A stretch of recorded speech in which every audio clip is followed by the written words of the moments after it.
qu'au-delà de la question de l'islamophobie, il y a en France une répartition raciale du travail. C'est-à-dire qu'il y a des catégories de population à qui on réserve certains types d'emplois qui sont les emplois les plus pénibles, avec les horaires décalés, avec les horaires plus difficiles, etc. Et que particulièrement ces interdictions de travailler avec le voile, ça fait aussi que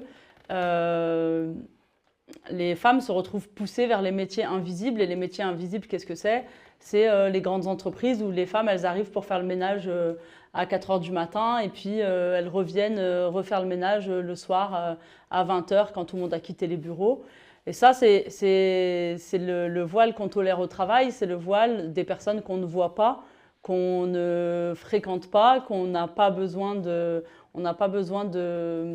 discuter avec, de traiter comme des êtres humains. Donc il y a vraiment cette question de l'exploitation derrière la question du racisme.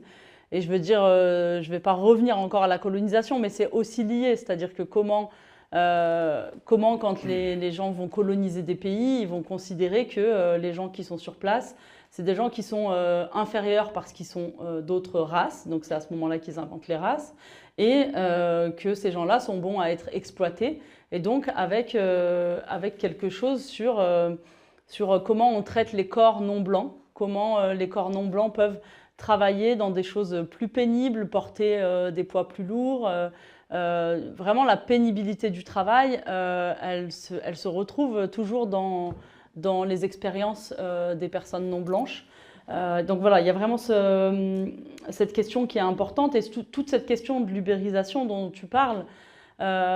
c'est aussi comment des gens sont poussés à travailler sans respect du minimum